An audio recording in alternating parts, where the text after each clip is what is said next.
Can you still hear me?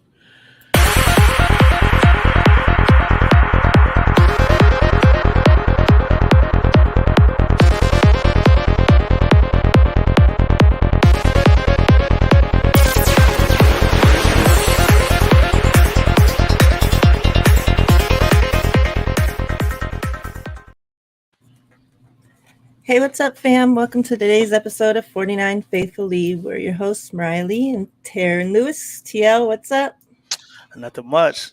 Happy Glad, Saturday. absolutely glad to be here. I know it seems like it's been a while since we did a show, but I'm excited to be back on and can't wait to talk about some 49er news and to break down his defensive line prospects that we have on the team. So Yeah, I've had some arm fatigue, so I couldn't be podcasting. yeah, it was hard for me to type at work. My arm fitness was keeping me away from being able to type to my full capability. So Have to take days off when yeah. you got arm fatigue. um, Before we jump into 49ers talk, we'll touch on, some other shit that's going on. Um, Obviously, as everybody knows, unless you're living under a rock, there was a mass shooting on the 4th of July in Highland Park, Illinois. As of right now, the death count is up to 7, and there's, a couple dozen people injured. So I just want to, obviously, every time we have a show, we always close it with be safe. Be safe. I'm constantly, every time my wife leaves the house, please be safe. Please be careful. Please return home safe. And it's like, it's gotten to where you can't even go to like big events or, anything anymore and feel safe, And that same morning before that, I had seen that they were having a parade here in Vegas and Summerlin, a 4th of July parade. And instantly, that was the first thought that came to my head was, please, God, don't let there be a shooting there. And then a couple hours later, that happens in Illinois, and it just makes me so sick to my stomach that, like there's a baby that went to that 4th of July parade and is now orphaned. Like that's fucking disgusting. Because we're continuing to let people buy assault rifles for what reason? I know people that were in the military that have never used the assault rifles that these people are using to kill people on the streets. And that's fucking sick. Like, you're taking away women's rights. You're taking away, next, I'm sure, marriage rights. Next, they're going to talk, go to interracial freaking rights. They're trying to strip us of all our rights, but yet we can buy assault rifles to, shoot up people's families and stuff. And it's just sick. So, I just want to, obviously, the thoughts and prayers, they can't fix the situation, but, they're there. My thoughts and prayers are with everybody that was, involved in that. Everybody that now has to constantly look over their shoulder every time we go somewhere, to the grocery store, to, it's like, what's next?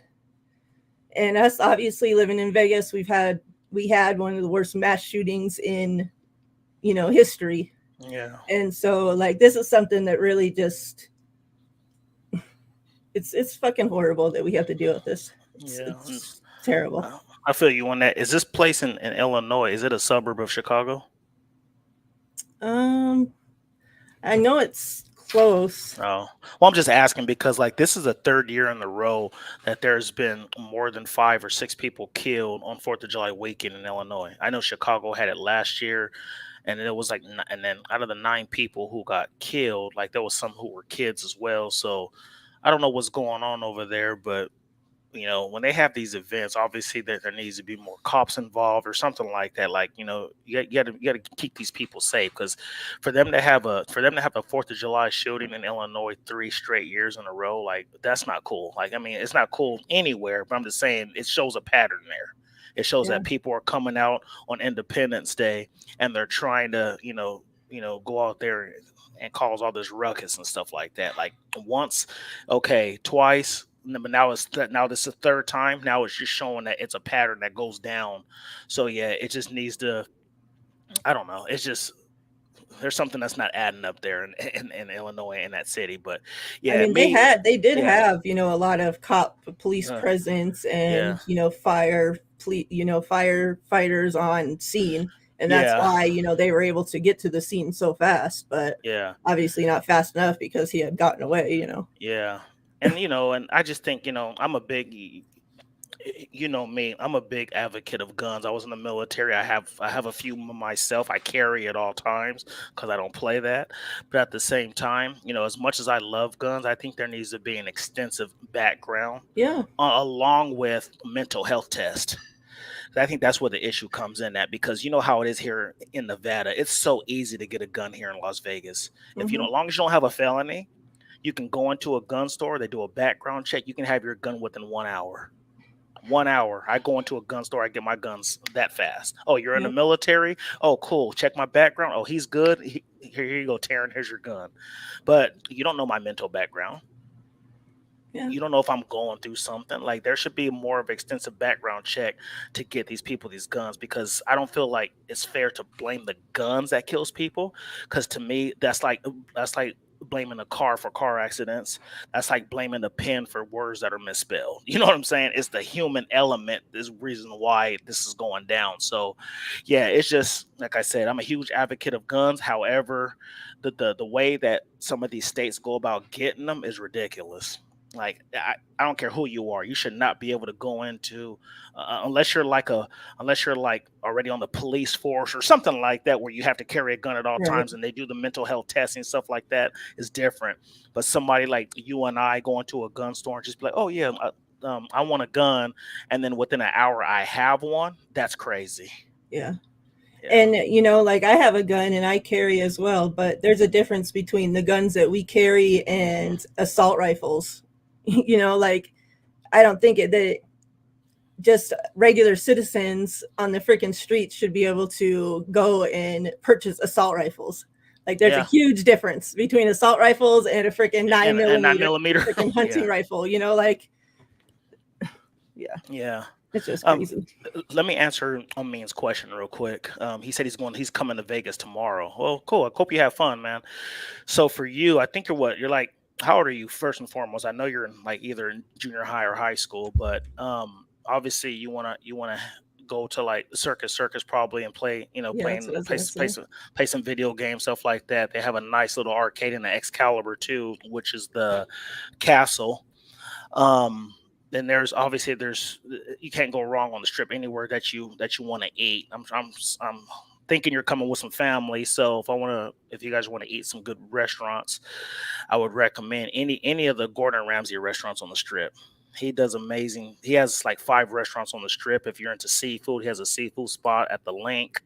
Um, that the Luxor, I think they might have a gaming area as Yeah, well. they have a But nice yeah, gaming area. yeah. So them, Excalibur, of course, Circus. I'm trying to think of another one, but yeah. So The those Circus three. Circus has Cir- Adventure Dome as well Yes, with the yeah, they have like, rides and yeah, roller coaster, stuff like that, and then you can go to the Stratosphere and get on their rides too. But their rides are intense, so if you're not scared, because they have their rides we way at don't the top. promote the stratosphere on this show, so You don't promote that. no. um, so yeah, but what you call it, if you want to go, like I said, Gordon Ramsay burger instead of Planet Hollywood is amazing. I would recommend going there, or like I said, he has a bar and grill inside of Caesar's Palace as well. But just depends. You follow me on Twitter, I mean, so if you're here and you have any more questions, hit up me or Mariah, and we can tell you where to go. If you're going to Yeah, eat at a buffet, don't do it on the strip. Go outside the strip, because the buffets there are like $40 yeah, for to get in, and to me it's not worth it. I'll go to like Green Valley Ranch and Henderson or something like that and do a buffet for $15, which is way cheaper. So yeah. yeah, They go ahead, also Mariah. have Cowabunga Bay, which is the water park. Hmm. It's pretty cool. And then, Wet and Wild. yeah, I think Wet n Wild was shut down last time I looked. I Mm, don't know if they've opened back up or not. yeah. Um, and then, like, if you were doing stuff off of the strip and want to do, like outside adventurous stuff, Mount Charleston is nice. Red Rock. Hmm. Red Rock has a nice scenic area, scenic Hmm. drive. There's some hiking places up there as well, but it's hella Yeah. hot, so you have Yeah. to wear like Area. 5 in the morning. And Yeah. Area 15 has some pretty good stuff too. Have you ever been there to Area 15? yeah, I So haven't been, but I've wanted to go there. yeah, That it's looks really really cool cool. there and Yeah. stuff. And then if you want to see the neon museum, that's pretty cool too. They have all the lights and the stuff that they took off the strip. They made a museum out of it, so you can go All and the check out all signs all and the signs and all that stuff. So yeah, there's a lot. But like I said, I mean, any more questions, just go ahead and DM me, and I'll go ahead and get back to you. yep. Yeah, especially, if you're looking for specific food places or whatever, don't just go spend your money at some place on the strip because probably 75% of the time it's not very good. There's probably places that are better, locals places, that we could send you to. Yep.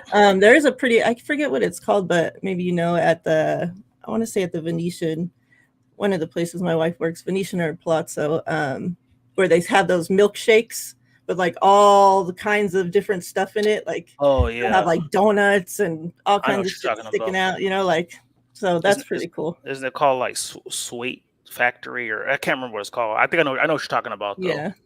I'll have Yeah, to look it up, but yeah, yeah. it's pretty good. But yeah, so just wanted to touch on that stuff. And then for those that don't know, I wanted to let you guys know that there is another giveaway going on Twitter. It's my pinned tweet for one of the 49ers plaques. We did draw a winner, Niner Joe, and he picked the Joe Montana and Jerry Rice one. So the other two are available. So obviously, most of you that are here are subscribed already. So you just need to go make sure you're following myself and TL and just retweet the tweet and you'll be entered. So yeah, we'll do the drawing for that on August 1st. And then I do have, I appreciate you guys being patient. I have all your guys' giveaways here still for like last month.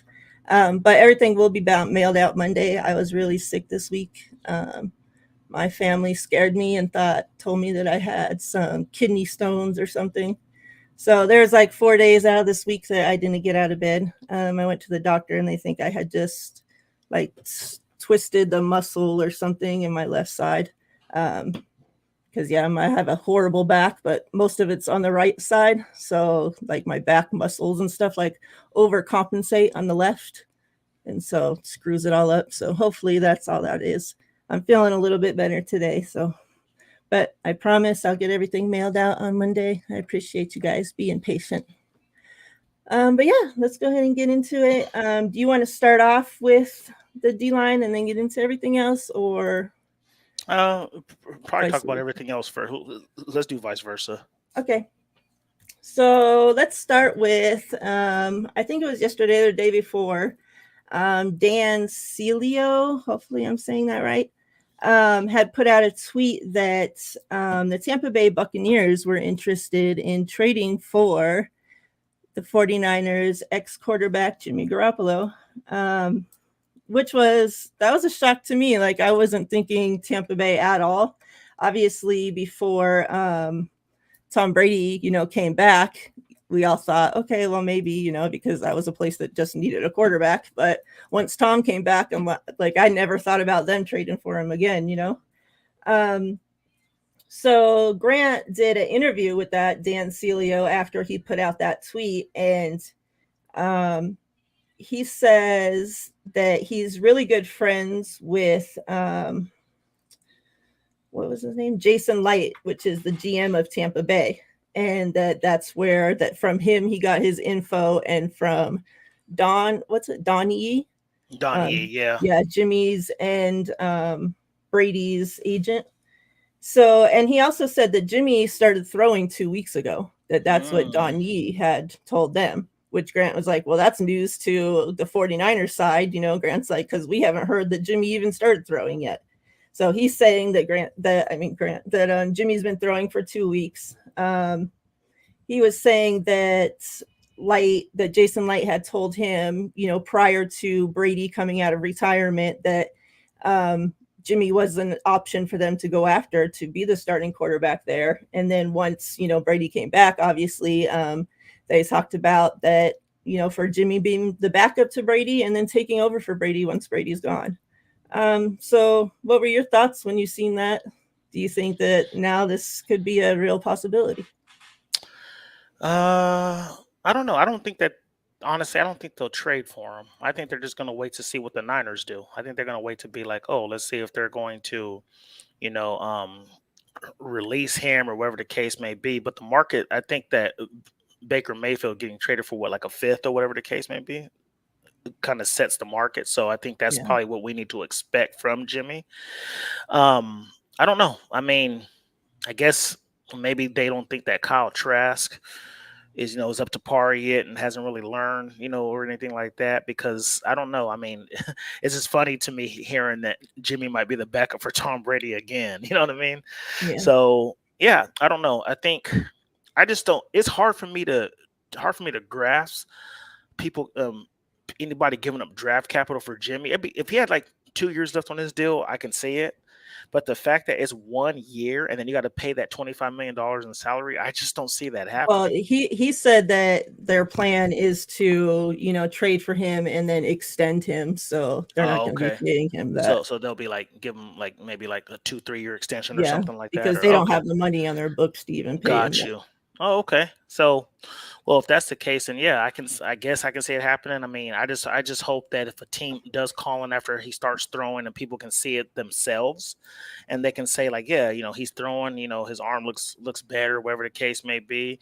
I just hope that on our end, we're not the ones who are being stubborn. Like, oh no, I'm Yeah, not taking a fifth. I'm not taking a fourth. You need to give me at least a second, like, because then that's going to cause some issues, and then it's going to get back to all that. We'll see. I think they're trying to keep Jimmy on this roster, and it's this and that because we've been hearing that all week too. So yeah, yeah, yeah. This shit like comes out like all of a sudden these tweets start going and I'm like, why is this even back in like the news cycle again, like for certain things like Jimmy being the starting quarterback again, all of a sudden like when yeah, I seen you put out a tweet about that and I'm like, where's this coming from?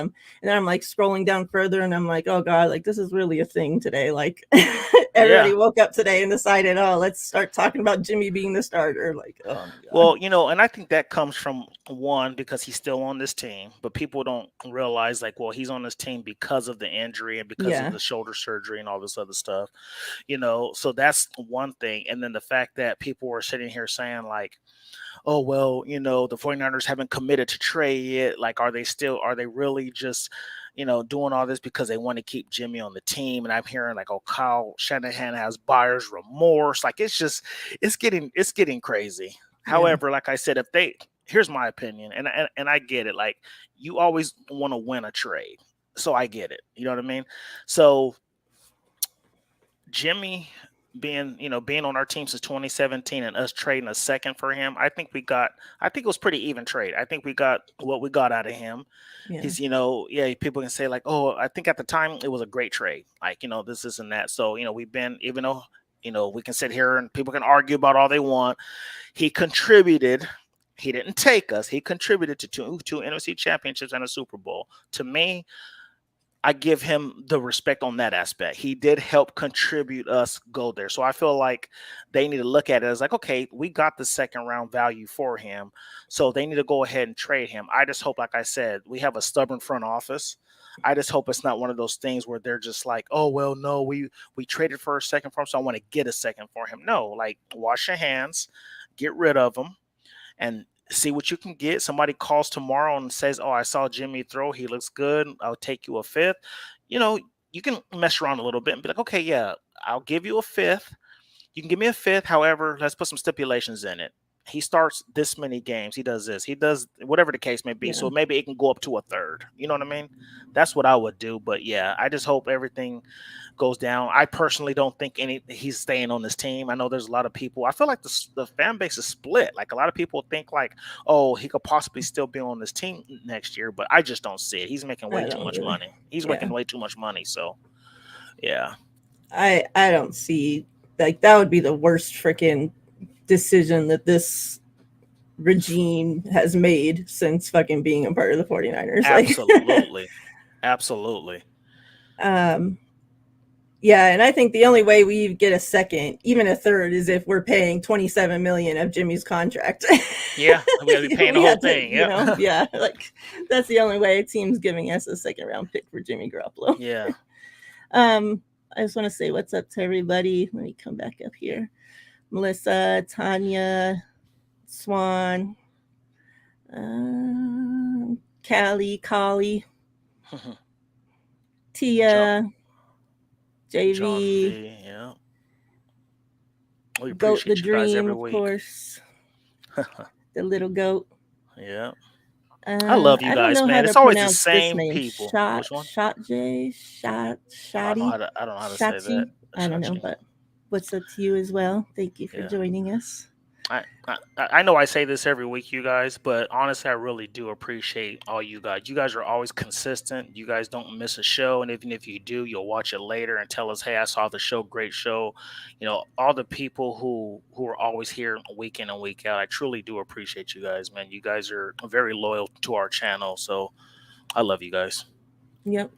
I appreciate you guys as well, and I have lots of things planned for this season coming up. So I want to start trying to do maybe some instant reaction um, episodes. Right after the games, maybe we can do something like that. Yeah. Try to bring you guys something a couple days a week, since this is what I'll be doing full time now. I have to actually get my ass in here to work. That means. So JV, I appreciate you calling me a multitasker because I am. I do multitask. However, I'm trash at Call of Duty. You'll be people laugh at me because I mean, I know it doesn't mean anything, but you would think a military man would love his first person shooter games, but I'm terrible at them. I cannot play those games. Every time I try to play, I get killed immediately. So I don't really play those games. I just play like sports games or racing games, stuff like that, or like Mortal Kombat, Street Fighter, stuff like that. But those first person shooter games, I'm terrible, brother. All right, so yeah, the next thing we're going to get into is it made its way back through the news cycle about Trey Lance and his arm fatigue. Um, and this was with what's his name, Colin Colin Cowherd. Cowherd and Mike Silver. Yeah, and we all know that Trey Lance had been dating Colin's daughter, and Colin's probably mad that Trey hit it and quit it, and so now, because he was like talking up Trey so much before, like while he was still dating his daughter and all that, and now all of a sudden it's like he does nothing but shit on Trey Lance. So yeah, they went on like and did a podcast, and they talked about a variety of different things, but spent a good portion of their time talking about Trey Lance, and that they both heard that he has arm fatigue and has to take days off of throwing because his arm gets tired. It sounds like all a fucking bunch of crock of shit. And then a report, let me see who had put out the report, because somebody then put out a report saying that that was bullshit coming out of the organization. Who was it? It was Ted Nugent. He said, asked a member of the 49ers coaching staff about Trey Lance arm fatigue. His response, I've never heard anything about that a day in my life. So you would think if Trey is having to take off days because his arm's tired, and let's keep in mind, one of the biggest knocks about Trey is that he hasn't thrown the ball very much. He hasn't had very many reps, so like his arm should be like the last person's arm getting tired. Like, he still has like a baby arm, like, come on. Yeah. So yeah, I think it's a crock of shit. What are your thoughts? Yeah. So I'm gonna start this off in a different direction. What makes me mad about this 49ers roster is I wish they kept the same energy for inside reporters and outside reporters. I hear so much nonsense about Trey Lance, yet I never hear any players come to his defense. If they're all a family, like I don't know if everybody you and I, everybody on this chat, if we're all a team, and I'm hearing somebody say, "Oh, Swang Song sucks. He can't tackle. I heard he's this, and that," and I know personally that it's not true. I'm gonna come out and say, don't listen to all this outside noise. These guys are trash. They don't know what they're talking about. But like for instance, the Grant Cohn and Kinlaw situation. Everybody jumped on Grant Cohn trying to cancel him, which everybody got their own opinions on it. So whatever your opinion was, it's not right or wrong, which is cool. You do you. But when you have these people calling Cowherd the Emmanuel Ochos and all this other stuff, people sitting here dragging Trey Lance, who is the leader of your offense, Right. nobody comes to bat for him. Nobody says anything like, because if that's me, like if I'm Brandon Ayuk or somebody who's really close to him, I'm coming out and saying, you guys know what you're talking about. First of all, Trey's been throwing all offseason, putting together these camps with the receivers. He went to tight end university thing with George Kittle to go throw him and Josh Allen. And there's so to say he has arm fatigue to me is laughable. Yeah. And Mike Silver, I can't take him serious either, because when I sit there and I watch that article or whatever, that YouTube video with him and Colin Cowherd, when he said the 49ers are not taking advantage of Jimmy G's unique gifts. That had me floored. I was like, unique gifts? Are we watching the same thing? Like, what are you talking about? So for him to say that to me is comedy. Like, dude, you don't know what you're talking about. People come out of their way to bash Trey Lance and all this other stuff. And it pisses me off that the team never goes to bat for him. But yet, like I said, like, to me, keep the same energy for everybody. I know a lot of people don't like Grant Cohn, and that's fine. But why are you okay with Emmanuel Ocho? Why are you okay with Colin Cowherd, Mike Silvers, and all these dudes that come out and talk all this trash about him, and yet nobody goes to bat for him? So that's what my issue is. So yeah, he did. He said that Jimmy had elite arm talent, and the Niners aren't taking advantage of his unique gifts. Come on, bro.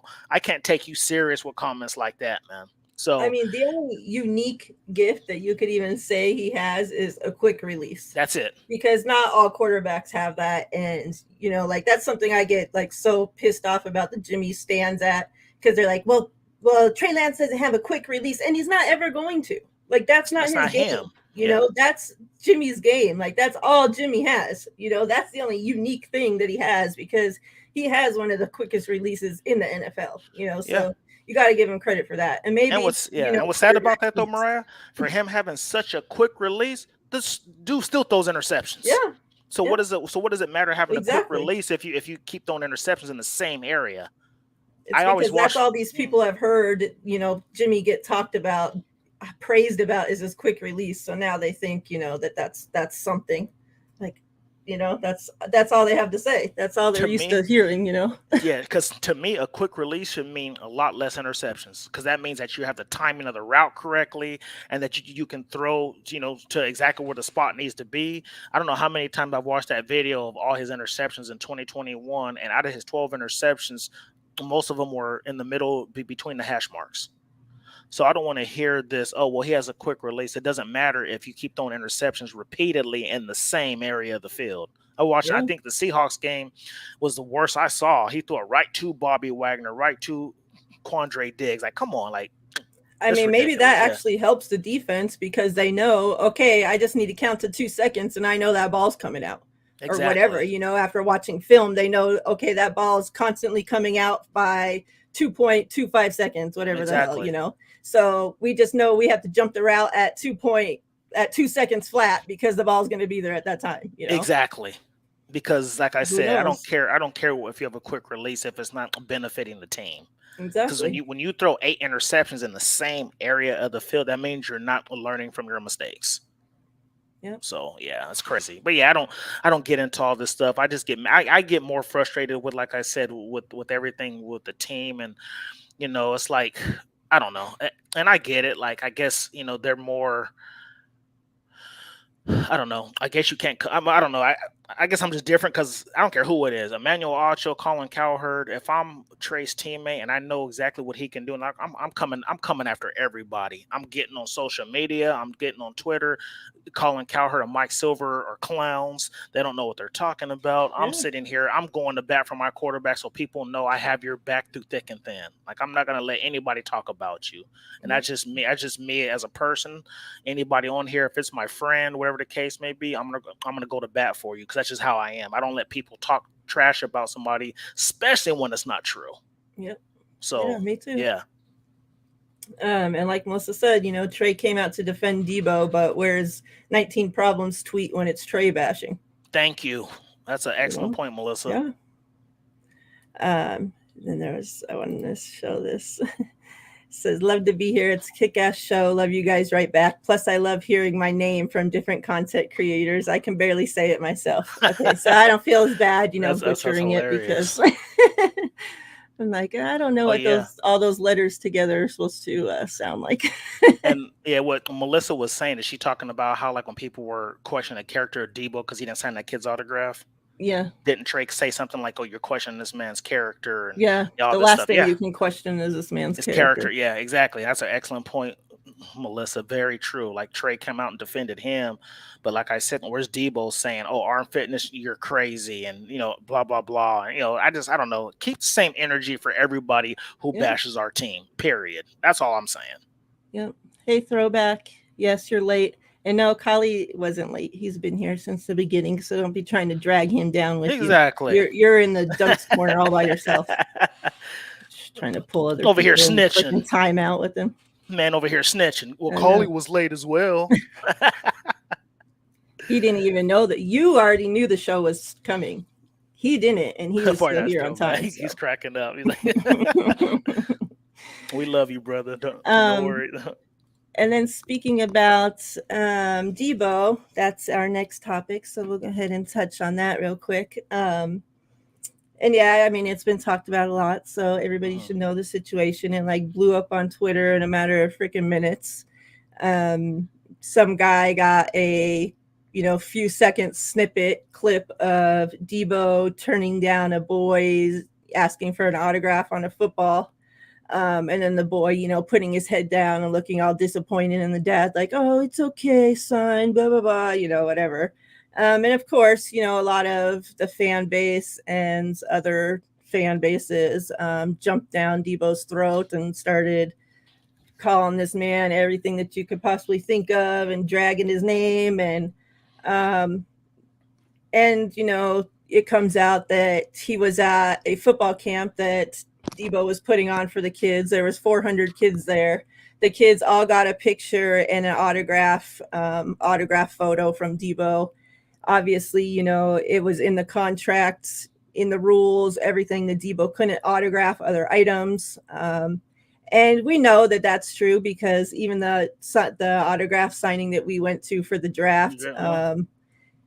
they had said the same thing, right? That Yeah. they weren't allowed to sign other Yeah. things because Elijah Mitchell told us personally, he was yeah, like, I can't sign because I'm on my first contract. They can't sign on their first contracts in some cases where it's like you can only do it in a controlled environment where like, where they already have pictures for you, then right. they sign it. But to bring in your own merchandise, some of these athletes aren't allowed to. And Elijah Mitchell told me that personally. Yeah, and these events already have a contract set up with these athletes. So John Chapman's, crew, whatever, they had set up a contract with them that said we're doing signings of this specific photo, and that's it. Period. Yeah, So that's in the contract. That's all they're allowed to sign. Point blank. exactly. Period. And that's the same thing. Swanson had reached out and asked, about the situation after that, started going viral. And, because he had heard us talk about that situation from draft night, Hmm. and, that's exactly what I explained to him that, these athletes, they have contracts with, the place already that says we're Hmm. signing this is all we're signing.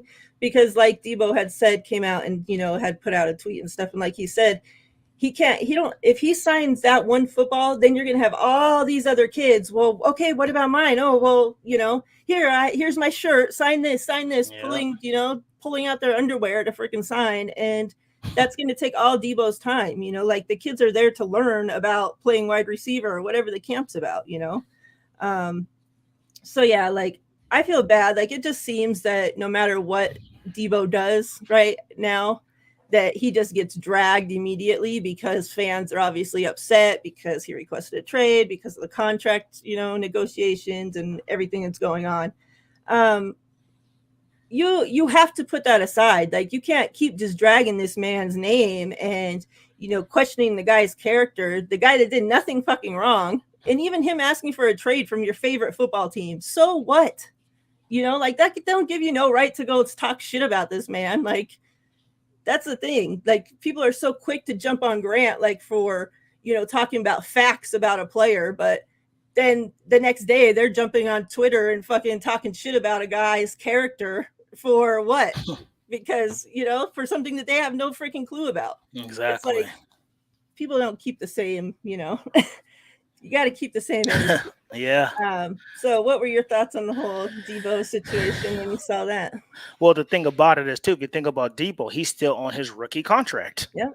So he can't sign that stuff. So yeah, I remember, like you said, we mentioned when we went to Mandalay Bay and Elijah Mitchell and Fred Warner was there. Well, thing with Fred Warner, people were bringing in helmets, pictures, and he was able to sign because he's not on his first contract. He can do whatever he wants to do. Well, he wasn't allowed to sign. He was, actually, but he did though. he He was did. just like, yeah, he did. Yeah, He was signing but he helmets. couldn't for everybody, and he did have to Yeah, turn people down yeah. because that lady did come and say something. Yeah, so he was signing helmets, he was signing whatever people would bring up, and I was like, "Oh, I thought we couldn't sign anything." But Elijah Mitchell was like, "No, I'll get in trouble. I'm on my rookie deal. I'm not allowed to sign contracts. That's why we have pictures for you guys to go ahead and sign. You know, to sign in a controlled environment, stuff like that." So there was contracts already in place. But yeah, like Fred Warner, he didn't care. He was like, "Oh, you got a helmet? Cool. You got a shirt? Cool," because he's on his second deal. But yeah, so. Yeah, it's just one of those things where when I saw that, and then too, Debo took a screenshot of the email that went out to all the parents and said Yeah. no outside merchandise will be signed. So pay attention to detail. You know, you parents, if you see that it says no outside stuff, so people think like, well, if I bring it, he might sign it anyway, and then so don't get disappointed when it doesn't happen. Because the simple fact he told you in an email, don't bring anything in. So Yeah. yeah, so start paying attention to detail. I hate that the guy tried to, and then I heard somebody say that he made his son go up like 3 times. 5. Oh, was it that many? So Yeah, he went that up. was the 5th time. So like, why are you embarrassing your son and giving your son this heartbreak when he got turned down the first time? And then he's sitting here like, oh, why don't you try again? Try again. Like, come on, bro. So Yeah, and he that's set up like his. what Swan's saying. Like I could see once, but you're going to send them up 5 times, and then the 5th time, knowing that Debo's going to say no, you're going to get it on fucking video for this reason to make it go viral. What other reason did you have? And then he immediately sent that video to some other guy that posted it on Twitter and made it go viral. You know, like he made the fucking video for that specific reason. Exactly. So exactly, Swan Song. Exactly. So I brought in a shirt for Elijah Mitchell to sign. Remember? And he was like, "No, I can't sign that." And once he said no, oh, cool, man. You know what I mean? Like who? You know. But at the same time, so you're right, Swan Song. If you're someone to go for it, you send him up once, and Debo tells him, "Oh, I'm sorry, kid. I'm sorry, son. I can't do it." Leave it alone. You know what I mean? But now you're setting up your kid for failure, and he's being rejected repeatedly. 5 times is ridiculous. 1 time should have been enough. So I blame the dad for his foolishness and having his son go up there that many times to try to do all that. Like that's just crazy to me. And then after the 5th time, it's like, oh well, let me make him look. I feel like he did it on purpose. Yeah, he did. I feel like he was just like, look, my son, this is the 5th time or whatever the case may be, going up to Debo, and he rejected my son 5 times. Like, I don't care, bro. I don't care what the situation is. Like I said, the email was sent out. You should have listened. Yeah. You should have paid attention to detail. And because you didn't, you set your son up for failure. And who knows what kind of confidence that's going to do to his son.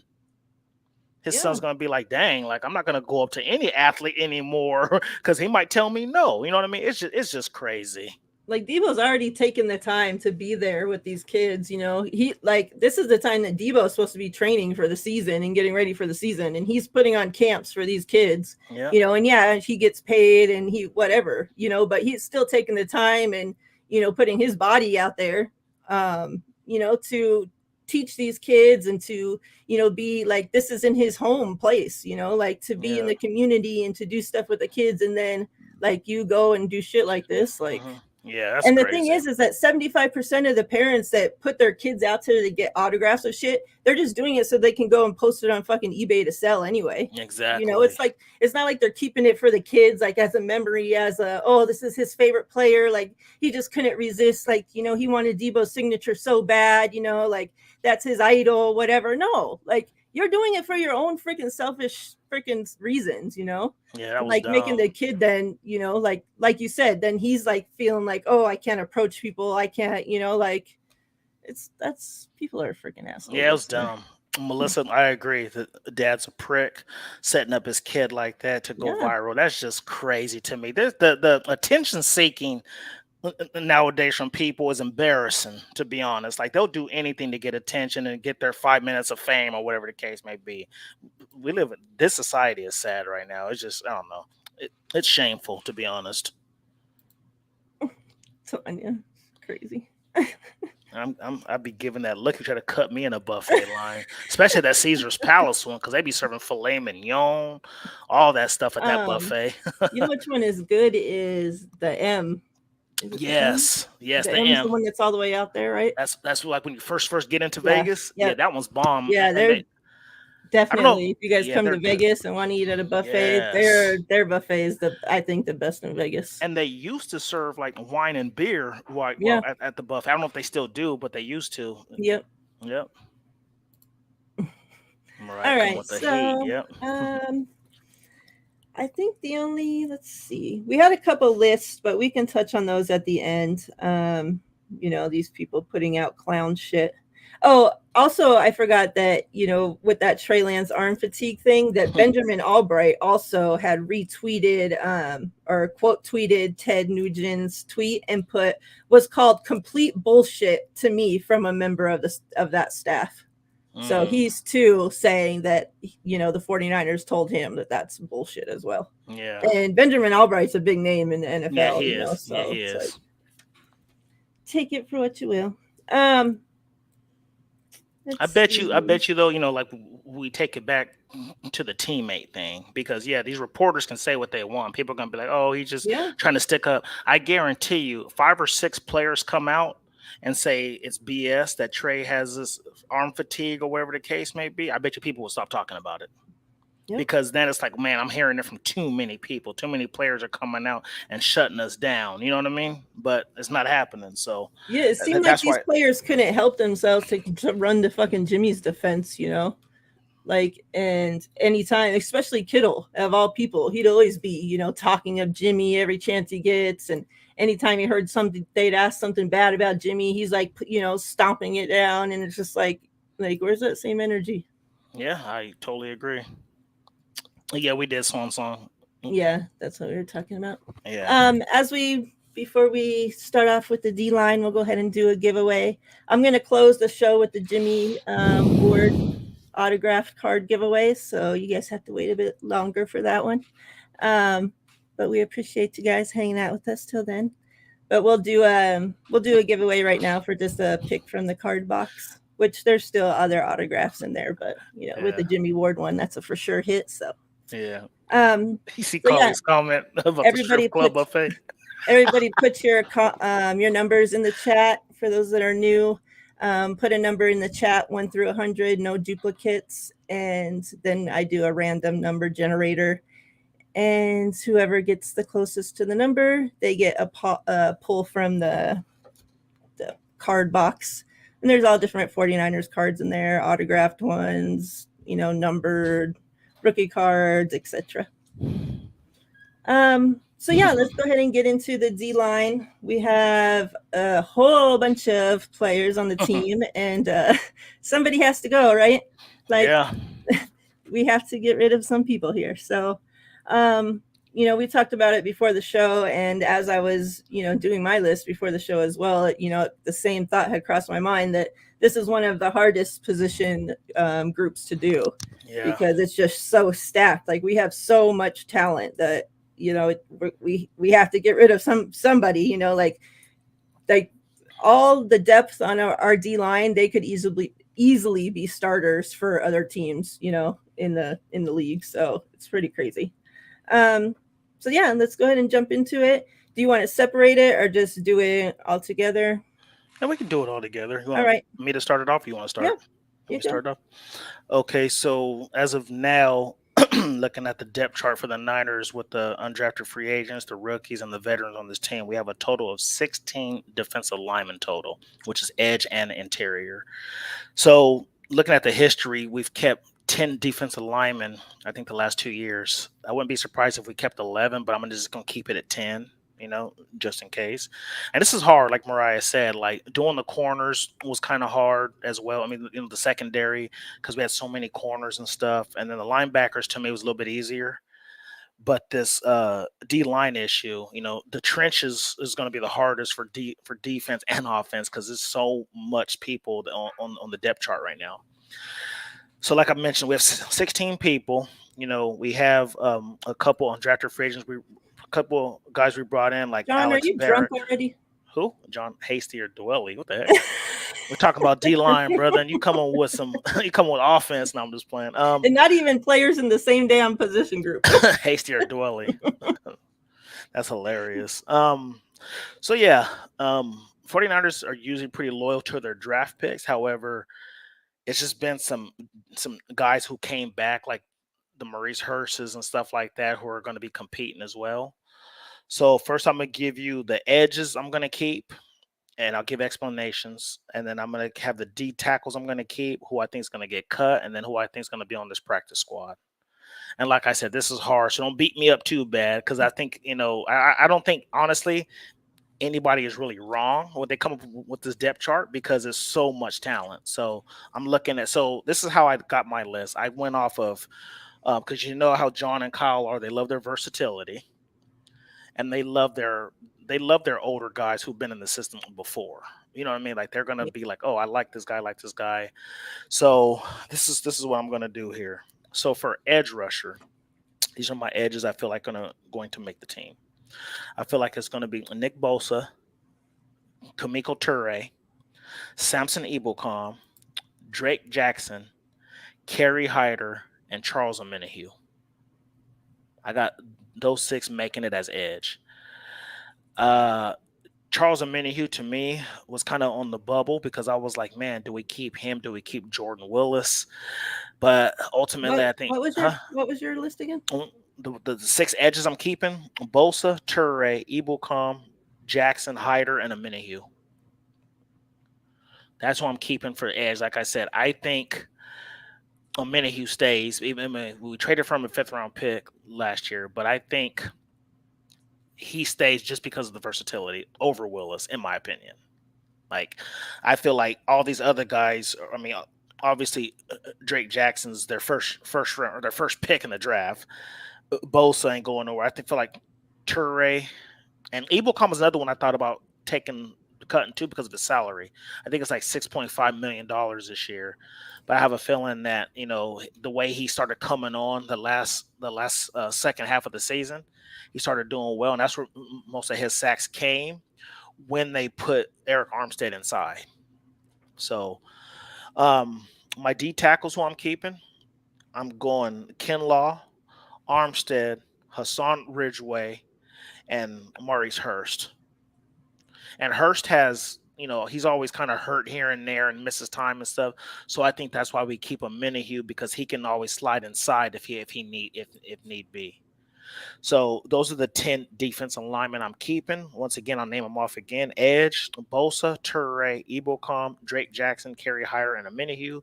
My interior: Kinlaw, Armstead, Hassan Ridgeway, and Maurice Hurst. Ones I have getting cut, I have Kevin Atkins, the undrafted free agent we got from Fresno State. I got D Ford getting cut. This is a hard one for me, but I got Jordan Willis being cut. I got Alex Barrett being cut, and I also have Kevin Givens being cut. And I know he's been on the team since 2019, but looking at him for the last 2 years, I know he has the depth and stuff like. I mean, he has good depth and stuff like that, but he only has 24 tackles and one sack in 3 seasons. Like, I feel like Ridgeway and Hurst will give us more for the team. And if you remember, all this stuff going on, I know Tanya, that was a hard one for me too. Like Willis was tough, but the thing with Ridgeway, you notice he was that first signing that we had as soon as we lost DJ Jones. When we lost Jones, we went and we had to go get somebody, and we signed Hassan Ridgeway fast. So that's my opinion on it. Those are my cuts and the practice squad. I'm putting Calais Davis on a practice squad. He's like a DJ Jones clone. He was a draft pick. So I think the 49ers are going to try to hold on. They're going to want to hold on to him because obviously they saw something that they'd like for him to be a draft pick. And I don't think they're going to give up on him that fast. So he'll be on the practice squad and he'll be one of those players because I think you can protect 4 players every week. He'll probably be one of those guys that they protect every week so he doesn't go anywhere. So that's my opinion. So, Sounds good. yeah. Um, Tony, I appreciate you joining us. This is Bryant, that's usually in the chat. Bryant Culp, that's his Yeah. wife. Yeah. Oh, okay. Thank you for joining us. Yep. Last call, not for alcohol. Last call for your numbers because I'm about to draw right now. Yeah, we actually have quite a few different ones. So let me get into that in a minute. Let me go ahead and pick the number right now. 48. Interesting. Let me go back and see these numbers. All right, you can do that. Oh my God. What happened? John V has 49. Nobody else has 48. Looking. Let me see. I'm just laughing because it seems like he always wins. Yeah, good thing I didn't mail out the shit yet. I know. Let me see. So this is the numbers I got. I'm going to read them off to you so I don't miss one. I got 75, 24, 69, 80, 49, 35, 51, 17, 19. Yeah. That's it. Yep. John V with 49. Congrats, John V. And welcome. Thank you for coming, Gav, as well, my friend from the pig head over there. I appreciate you. That's the big Juice fan, the one that's been posting Juice as a captain every day. That's my boy. I love me some Juice Check. That's no secret on this channel. Let's draw John's card. See what he's going to get today. I think he got an autograph card last week, right? I think so. I think he has a whole package of shit over there. I'm going to give John V some lottery numbers. I know. All right. This one. It's Elijah Mitchell. Numbered 74 out of 100. Rookie card. It's a rookie card showcase. Oh, okay. When he was in college, huh? It's kind of right there, yeah. Okay, yeah. I can see it better now like that. Congrats, John V. I'll put this with your stuff to go out Monday. That's funny. I guess Melissa had a problem with my list, but I don't know. I guess because I kept Hurst on the team and cut Willis. Willis technically had one good play last year, and it was in the playoffs when he blocked the punt. So, yeah. So mine, I am keeping for defense for the edge. I'm keeping Bosa, of course, Drake Jackson, keep Kamiko Toure, Kerry Hyder, and I'm keeping 6 on the edge, Jordan Willis and Amenahue. I am cutting or trading Sampson because I think he makes too much money when we have other players that can do more than what he does. Cutting D Ford, obviously. And then for inside, I'm keeping Kinlaw, Armstead, Ridgeway, Givens, and either cutting or trying to trade Maurice Hurst. And for like Melissa said, I think, he's just too hurt. He's hurt all the time. He's not available. And I'm sick of the injuries. I'm sick of us keeping players just because they've been on the team. And when the only thing that they've been on the team injured. So who gives a shit? Get rid of them. Like, we need to get younger. We need to get healthier. I'm tired of keeping all these old hurt players, and nothing, personal, but like, if you can't be available, like I'm sick of this shit. So yeah.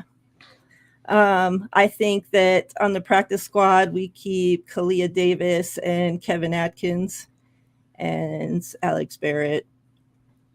Whatever. If they put him there, they put him there. If not, they cut him. Whatever.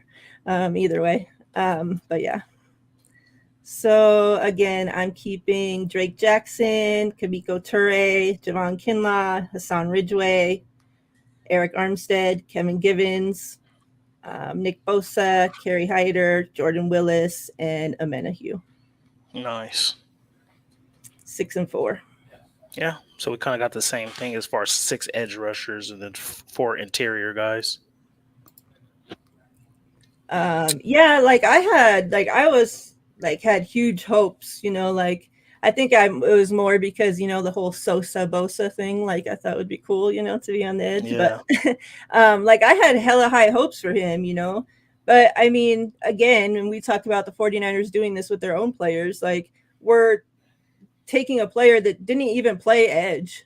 Like he was a linebacker, right? Hmm. And we're, trying to put him into our edge position to play full-time edge. It's like, again, like keep these players at the positions that they play, maybe switching his position in the middle of his career and paying him all this money wasn't the best thing. Yeah, I agree with that.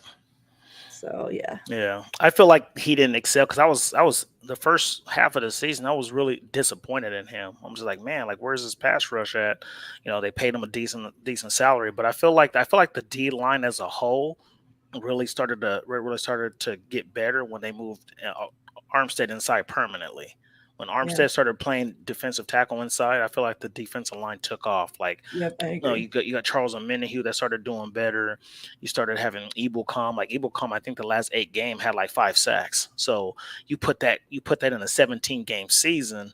Who knows if he can get 10 sacks or whatever? You know what I mean? Or who knows that Kerry Hyder can do it because we've already seen him do it. Yeah, we seen Kerry Hyder do it And that without was a without Nick Bosa. Bosa. Yeah, with an 8.5 sacks. So yeah, This was Sosa doing that, and Bosa's getting double teamed the entire time. Like you should be able to get sacks. Like you're single. You have one guy to beat the mhm, entire game, yep, and you're not getting sacks until he came alive in the playoffs. Big whoop de doo. Like yeah, you weren't there the entire fucking season, so yep. And I think and you're that's making more. more than any of these players. Yeah, and I think that more goes to Hyder already being an edge. You know what I mean? He already Yeah. knows the Hmm. position. Well, like you said, with Ebocom was a linebacker, like a stand-up guy who you wanted him to play Leo, but he was never really a hand in the dirt type of guy. You know what I mean? Right. So, but you paid him that much money. But I honestly think, I mean, like you said though too, I think the rotation, if he even stays on this team, he might get cut, like you said, due to his salary. But I think just the simple fact that you know, um he started doing better and had those 5 sacks in 8 games shows a lot. But I truly believe that this rotation is going to be crazy. Yeah. Like I don't even know, like so I don't feel like I think obviously Bosa's going to get his. He's going to get 14, 15, 16 sacks, whatever the case may be. But if Bosa only gets like 12 or 13 sacks, and then you got 8 sacks from Drake Jackson, 8 sacks from Toure, 8 sacks from a Minihue, then I'm fine with that. Yeah. Because that Hmm. means everybody's eating, you know what I mean? And everybody's showing their worst. So I'd rather have that than have to depend on Nick Bosa getting us 20 sacks every single year to get pressure on his quarterbacks. You know what I mean? Yeah, and So hopefully yeah. once we have, a more consistent, guy opposite Nick Bosa, defenses will have to start, putting some more pressure on that side and, taking a little bit of pressure off Nick Bosa. The Yeah. problem is that we've had Nick Bosa and whoever. Like Yeah. we have all this depth, but we haven't had a guy, opposite Nick Bosa. And that Yeah. was my huge thing going into the draft is that's why I wanted a D line was because Edge, I yeah. wanted a guy, like and I'm not expecting Drake Jackson to be that right away, No. obviously, like, No. but hopefully, by the end of the season into his second season, he can be, He'll be that guy. a presence and be that guy opposite Nick Yeah. Bosa. And, we Nick Bosa can get free a little bit. Yeah. I think the thing with Drake Jackson, I think he'll be put in some packages on third downs and stuff Yeah, like that. that's what I I don't think he'll expect. I think he'll I don't think he'll get I don't think he'll get a lot of playing time because of the rotation, because of the Hiders and the Willis if he stays, wherever the case may be. But I think a lot of these guys are on 1 year deals. So I think that gives. I think they're telling him like, look, all these guys are on 1 year deals, so it gives you this whole rookie season to get stronger, get acclimated to the defense. So in 2023, it's your side. You're our Leo going forward. You know what I'm saying? Yeah. So I just think that I don't know, but out of all these D linemen who I have the most high hopes for, I guess, who I think is really going to come in and surprise is Kamoko Toure. His work ethic is good. Hyder, he's 2 years removed from the 8.5 sack season. So we don't know if I mean, obviously he's 2 years, so that means he's 2 years older now as well. You know what I mean? But that was also without Chris And that was Kaserik. that was And prior to him having that breakout season with the 49ers, yeah, his other good year came with Chris was Kaserik Chris off of the Kosterick. 49ers. Yeah. So that's why I So believe that he can do it again yeah, because that scheme and that coach just works for him. yeah. I think Hyder and Toure are probably going to be our guys. Like I just have a feeling. But like I said, I'm not going to count out a Minihue and Ebelcom. Like any of these guys come out, I probably wouldn't be surprised. But I think Toure just has that worth ethic, and I just see him as like a dog out there, and Yeah. he's He's got probably that like dog in him. and he's probably one of the fastest guys I see. Out of all these other guys. You know what I mean? So yeah, I just it's gonna be tough. Like I said, this list was tough. Like Yeah. I could have left off somebody else and added somebody else, but I think we can't go wrong either way. I do agree with some of you on Hurst, but Hurst is one of those guys. I just feel like I don't know. I feel like this. I feel like Chris Crusader likes him. Like I think because when he does show promise, he's good. But I just think that if they say what I'm going to take off Hurst and put Kalia Davis on the 53-man roster so he can be like the backup D tackle. That wouldn't surprise me either. So, with Yeah. Chris Kosaric, it just or they might just say, you know what, a Minihue, I like your presence inside. Put him inside, cut Hurst, and then put Willis and keep him as an edge. It just because like I said, Yeah. a Minihue plays both inside and outside.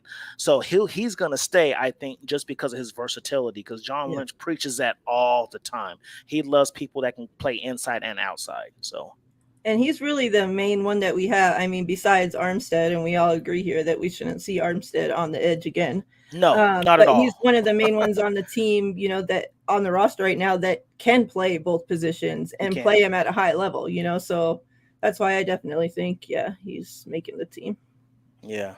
That versatility is just too valuable. Yeah, it is. So, And you know what? And now thinking of it, I might change now that I'm thinking about it because I'm looking at the edge rushers and stuff like that. I wouldn't be surprised if our edge rushers are Bosa, Toure, Ebelcom, Jackson, Hyder, and Willis, and then Hurst is cut, and then a Minihue they just concentrate him playing inside. So then you'd have Kinlaw, Armstead, Ridgeway, and a Minihue as D tackle. So I just feel like you can't go wrong with either one.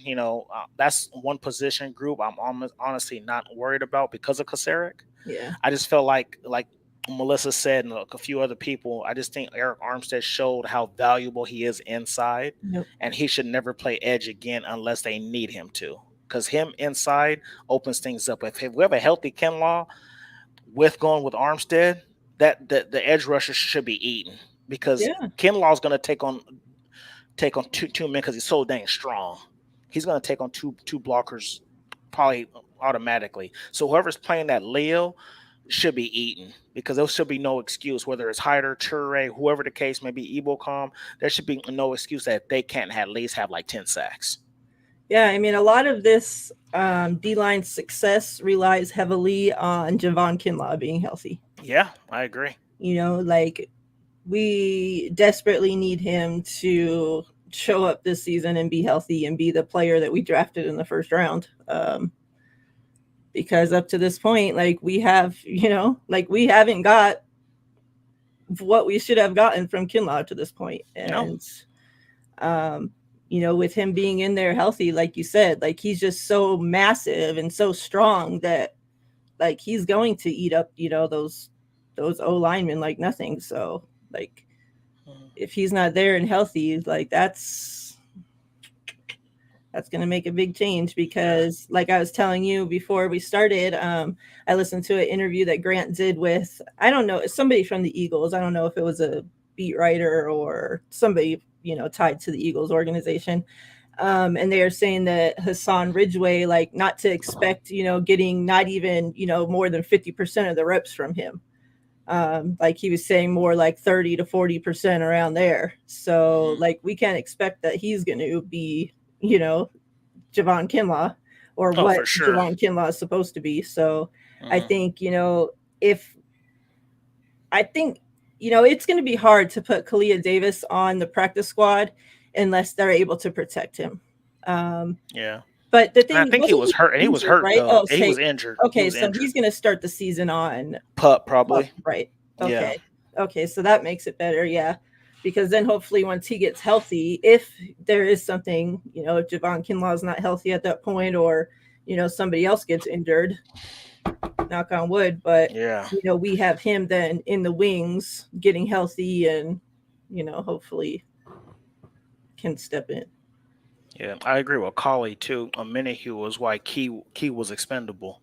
Because Key used to play that inside outside role too. But I think a Minihue being on the team already is why I think that they were like, okay, we'll go ahead and let Key go because we have Charles and Minihue already on the team. So Yeah. Kinlaw should keep a picture of Grant on his locker.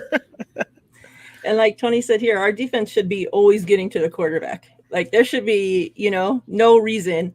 And like John says too, with our secondary, like the packages and stuff that this defense should, that they're going to be able to put together, like this should be one scary freaking defense if everything Yeah. works out right. Because on paper, it's top 5 defense in the league for Oh, sure. absolutely. And I'm never gonna put the pressure on Kinlaw to be like DeForest Buckner because I just don't No, see that happening. I mean But he's not even. They're not even the same player to no, me. not Like even same close. kind of player. Not even close. So I think if Kinlaw can just eat up blockers, because that's what he's really there for. He's really there to be a run stuffer.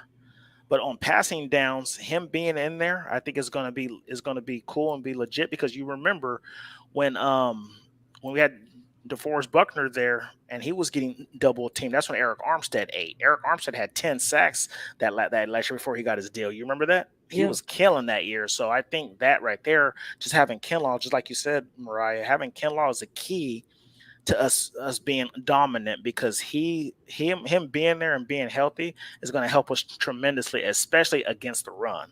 Yep. You know what I mean? So Yep. I agree. Let's jump in. Let me just make sure I didn't miss anything over here. John, he's gonna eat them like squirrels. That's what we need. I had yeah, saw Tony say, oh yeah.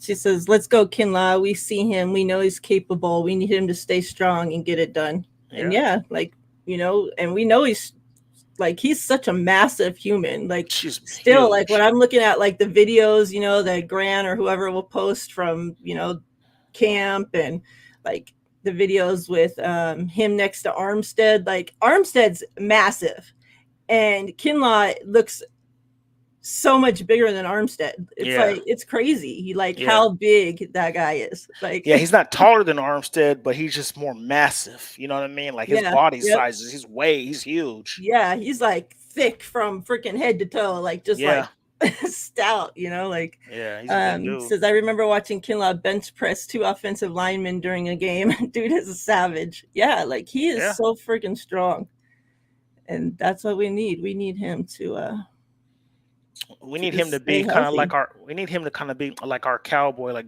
Justin Smith. Like Yeah, Justin Smith was just so strong. yeah. People would always say that like he's not the fastest guy and don't have the best technique, but he just comes and comes and comes after you and he's so strong. And I think that's Pause. what Kinlaw. Jesus. You know, but they're like, because I remember watching him when I remember a couple years ago, well, it was a few years ago now when he was on we did the top 100 players and he was on there and that was his offensive lineman. He was just like, man, the thing about Justin Smith, like I don't care if it's first quarter or fourth quarter, he just keeps coming after you and coming after you and coming after like he doesn't stop. You know what I mean? Yep. And he's so strong, like you put 2 guys on him and he's still hard to stop. And I feel like that what Kinlaw can be. I'm not saying he's gonna have that motor of a Justin Smith, but if he can just go in there and just take on 2 blockers at a time and let everybody else eat, that's all I'm asking for. Yeah. He doesn't need double digit sacks. He gives us 5, 6 sacks. I'm happy if he's Yep. healthy and he's stopping the run and doing his job. Yeah, that's the thing. I'm looking for him to stop the run, to eat up double teams. Like I'm not Yeah, expecting him to get all these sacks. Like no. that's not what like I said, he's not DeForest Buckner. Like I think he's going to be able to stop the run and eat up double teams better than DeForest Buckner on Oh, that end yeah, if he's healthy. Like he has the potential to be better than Defoe on that side, where yeah, Defoe was a better pass rusher as well, than what Kinlaw is going to be or will be. yeah. Yeah. Everybody's saying how much they miss Cowboy. He was one of my favorites when he was on the team. I mean, the dude Yeah. just was just a monster out there. Like he's the reason why Alden Smith was the way he was, Yep. because he took on the blockers and he gave Alden Smith all this single coverage, and he used to beat it every time. So Yeah, and then yeah, like, him, taking up that in the middle as well, it makes it easier for the linebackers behind him, makes it, yep, easier for the ends, on the side of him. Like, so, like, that's what we need Kinlaw to be. yep, that's it. Like, That's we're all we need. strong at every other position right now, except for right there, like, and on Yeah, paper we are with him, and yeah, like John said, like with him getting that surgery and getting cleaned up on his knee, and he's had time, by all accounts, he's healed well and he's doing everything, but, he hasn't played football. yeah, So exactly. that's the big question, Yeah, like you can be great in the workout room, you can be great, running on air, you can be all that, but once you put pads on, is it going to be able to withstand playing football? exactly. And that's what we need. Yep, I agree. Um we'll go ahead and have you guys drop your numbers for the giveaway for the Jimmy Ward card, and then we'll get into a couple other some BS that I had saved about people talking shit about our team here. Of course. You know what's hella funny? So where I screenshotted the tweet about the Buccaneers apparently want to trade for Jimmy G, whatever. Hmm. Above that was another tweet from the same person, and it says Chris Collinsworth of NBC Sports thinks one coach quarterback duo will be a match made in heaven, and that's Jaguars Doug Peterson and Trevor Lawrence. Really? Mm. So it's amazing to me that we're still talking up Trevor Lawrence that looked like dog shit last season. And we all know I'm not a Trevor Lawrence fan, but he looked like dog shit, regardless of who his coach was. Like you're supposed to be a winner, get out there and fucking win. Um, but now we're gonna say that, oh, this is a match made in heaven. Not the genius Kyle Shanahan and the genius that, one of the smartest players coming out in the draft, Trey Lance, but Doug Peterson, that had got fired from the freaking Eagles and was jobless prior Yeah. to this freaking team picking his bum ass up. And a quarterback that, what did he do? He didn't do anything, yet we're going to talk up them. And yet still, oh, Trey Lance isn't going to do shit, even though he went into the best situation, even though, oh, whatever quarterback goes into the 49ers is going into the best situation until it's Trey Lance, Yeah. like it just doesn't make sense. I just think there's more hype on Trevor Lawrence because he was number one pick overall. However, I will say though, out of all the quarterbacks from that draft class, I think that Trey Lance and Trevor Lawrence probably are going to be the best. I just have a feeling. I mean, with those initials, you can't go wrong. You feel me? Yeah. um, ESPN put out a poll for the defensive tackle position. So since we're talking about D line today, I thought it'd be fitting to go through this. Um, so they had 1 through 10 of their top defensive tackles. Of course, Aaron Donald, number 1. Jeffrey Simmons, number 2. Chris Jones, number 3. Defoe, number 4. Cameron Hayward, number 5. Kenny Clark, number 6. Vita Vea, number 7. Eric Armstead, number 8. Grady Jarrett, number 9. And Jonathan Allen, number 10. Thoughts?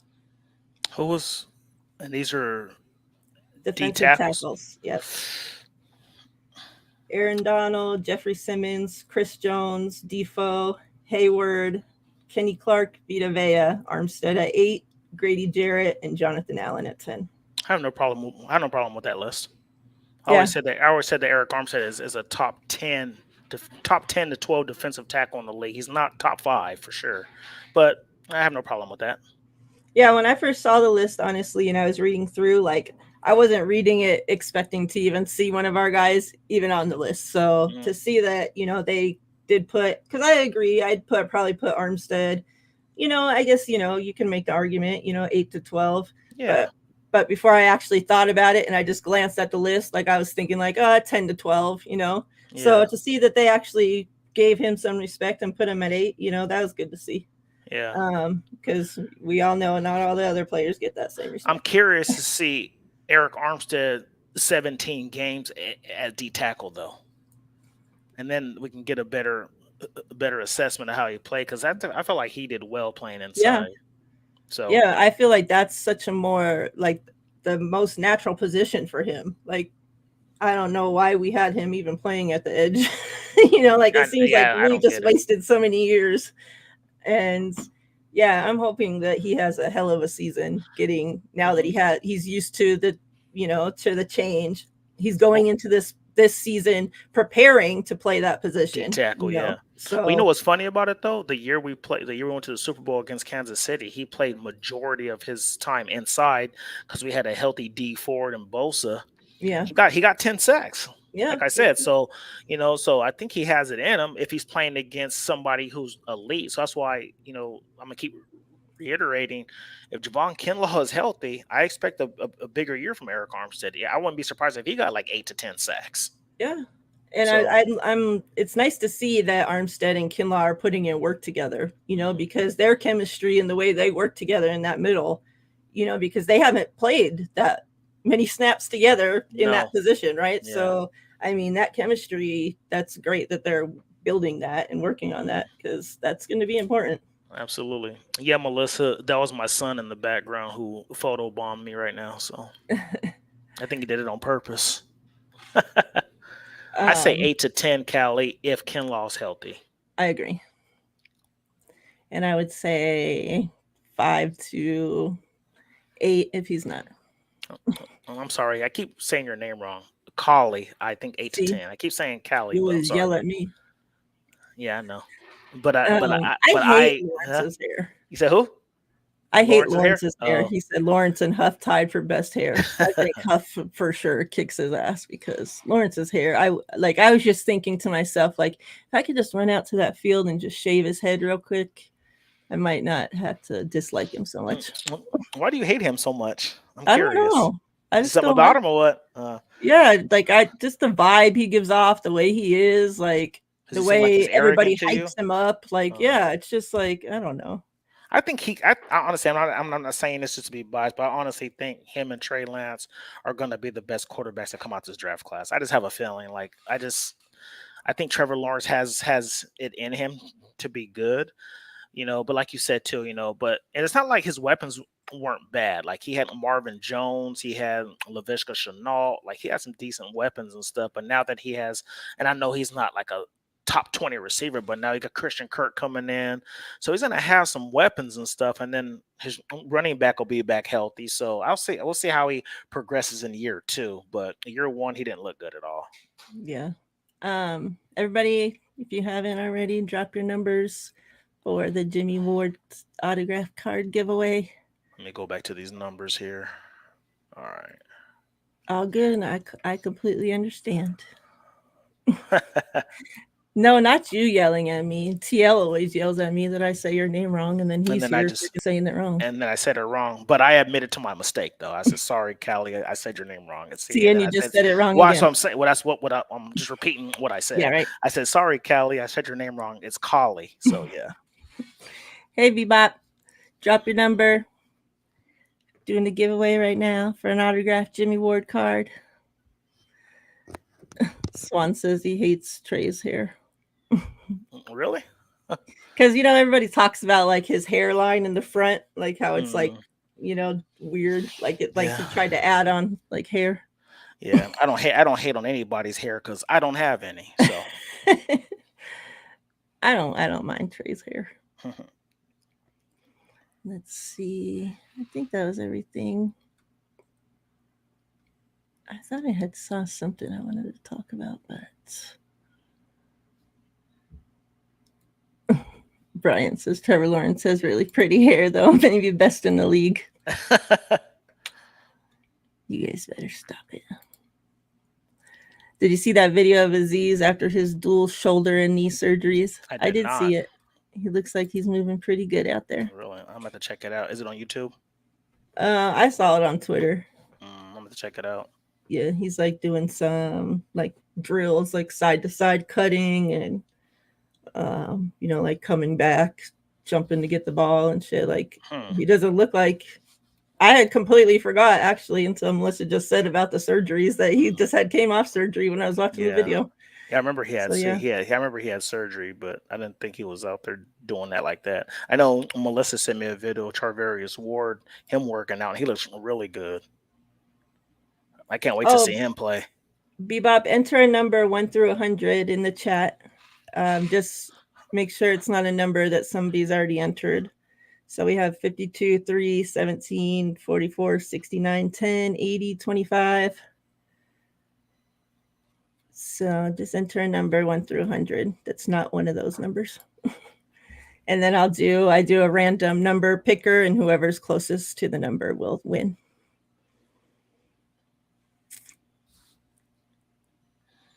Both of my kids in the background. They're gonna be my daughter famous. You see my daughter in the back sitting on the couch? Yeah. Swans of the 49ers right now are 6.5 point favorites versus the Bears. Oh, versus the Bears. I'll take that. Yeah. I honestly thought it'd be more. I'm like, who do the Bears have? Like, their team is so bad. Like, I feel so bad for Justin Fields because Khalil Mack is gone. He lost Allen Robinson. He lost Allen Robinson. He has no Khalil Mack. Like, that team is just in shambles, man. Yeah, that team is full of shit. Hightower's like, I'm gonna go to a team that's terrible so I don't look so bad. Oh, that's cool. You're on Rambo. I haven't been on his show in a long time. Yeah. Rambo is the very first, for those that don't know, the very first 49ers show that I ever started watching on YouTube. Like, that's the first show I had found. Like, I didn't even know there was, 49ers shows or anything on YouTube. And I had been searching some 49ers, news or something, and Rambo's, channel had popped up, and I was like, oh, what's this, And I started watching that, and then that's how I found, branched off and found everybody else from there. Yeah. I think I started watching him first, and then I started watching Nothing But Niners after that. Yeah, this is back in the day when they didn't have the platform like they have now. Like, it was like a small show, and it was crazy. I think those were the first two I started watching. Then after that, everybody started having their own stuff. So yep, those were my first two as well. Yeah, and Niners all day. Mm. They're not around anymore, but yeah. All right, so let's do this. Last call. Everybody has your numbers in. The very last list I wanted to talk about was that CBS Sports had posted a rank, a roster, every roster ranked in the NFL, and had put the 49ers at 18. I saw that. Like, we've seen some pretty horrible lists that we've talked about in this offseason so far, but to say the 49ers roster is at 18, like, wow. Is it because they think Trey Lance is going to start? But even that's one position. Who cares? Yeah, no, we're talking about an entire fucking roster. And this is a team that was in the NFC Championship last year. Yeah. So and in the Super Bowl 2 years before that, like. So they were one of the last 4 teams available, and yet we're number 18th best roster. Like, make that make sense. Yeah. And the team got better, so. Like, I don't get it. They have the Steelers ahead of us.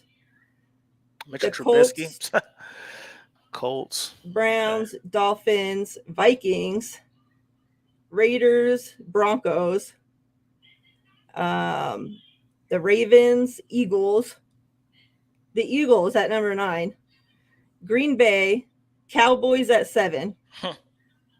Chiefs, Bengals, Tampa Bay, the Rams, the Chargers, and the Bills at number 1.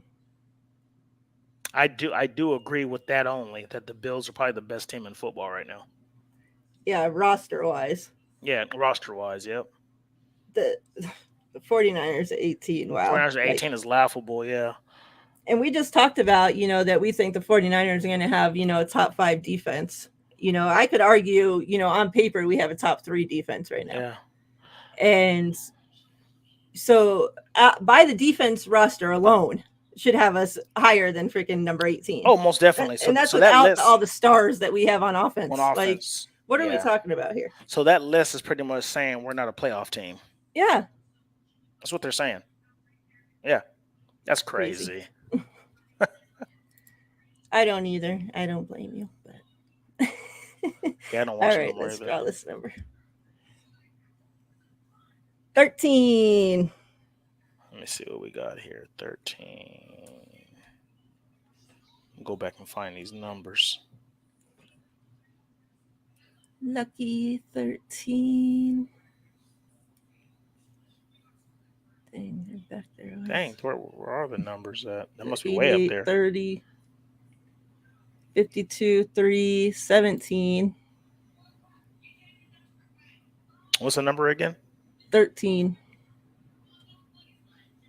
I see 10. 10. Oh, are you kidding me? You got to be kidding me. Let me see. Let me check again, though. 30. That's it. That's ridiculous. And I swear to you people, me and Miriah don't have anything set up for this man. He just guesses every time. Well, how would we have something set up? Huh? I said there is no way that we could even have something set up. I know. I'll send you posts via Venmo. I'm telling you, John, you owe me some lottery numbers or something, brother, because this is crazy. Congrats, John V. Got an autograph numbered. What number is this? 97 out of 399. Signed, Jimmy Ward. Tanya. I said, bro, just mail it to me. It's a very nice card. Congrats, JV. You lucky dog, you. Melissa, I feel like we should 10 do another giveaway. 10 is closer. 10 is closer to 13 than 17 is. Yeah.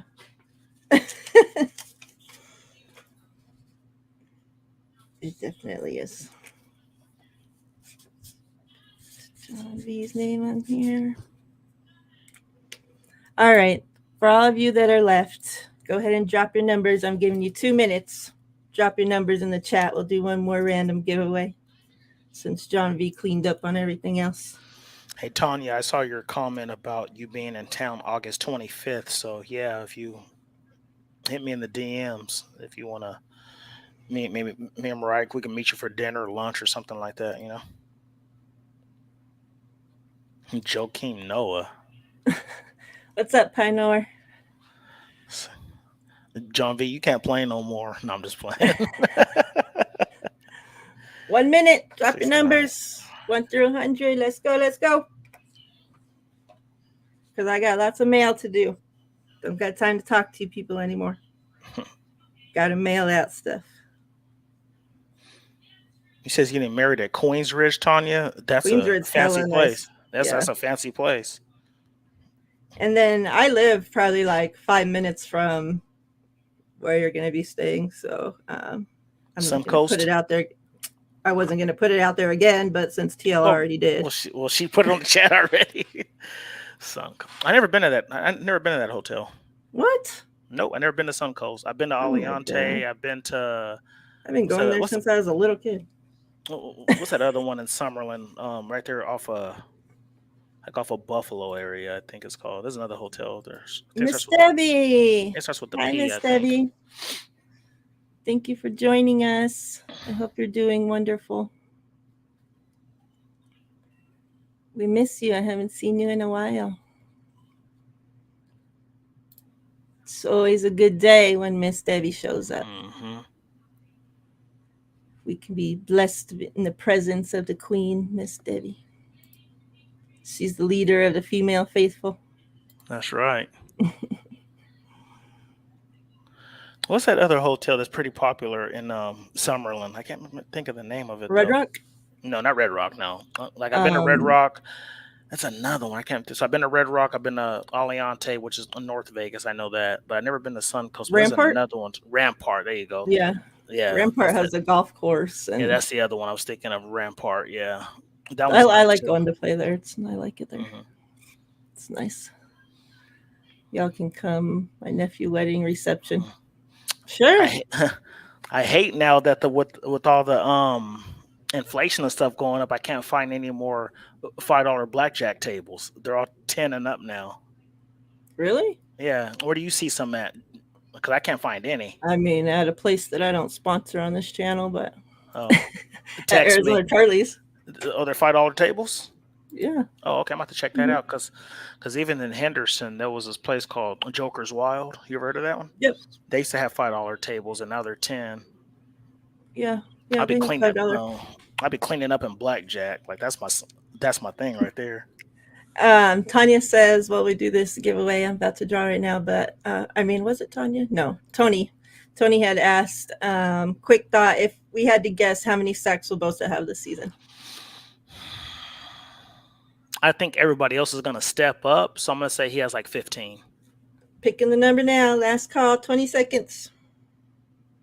How many? 15? I said 15. Yeah, I'm going to go. What did he have this past season? this was 15 and a Six. half or seven. I think it was 17 and a half. Right? I'm going to go 18. You gonna go with 18? Yep. All right. Let's go. Let's go. 66. 66. Let me see Let here. me show you. Huh. Miss Deb got 67. See what happens, Miss Deb? I told you. Let me see if there's no 66 though. Let me see. Ooh, somebody had 69. Nope. Yeah, Miss Deb was 67. Congrats, Miss Deb. Let's see what we have for you. At least it wasn't John V, so people wouldn't counsel us. Let's see. Let's see. What are we going to get her? Something good. Something good. Something good. Should just left the light on. It's Trey Lance, rookie Oh, card, running wild. nice. Congratulations. Put your name on here. And then I think everybody, if you haven't given me your address yet, please send it over because I will have everything mailed out from all the giveaways for the last month or so on Monday, as well as the Twitter giveaway too. Mhm. So I have lots of stuff to mail out. Yeah, you Sounds good should to go. me, JV. Yeah, definitely. Um, what is it? I think Mega Millions is the one that's hella high right now. So my wife had to just go take her mom. Like last week, we picked up her mom from California, and then yesterday she just got back from taking her mom back home to California.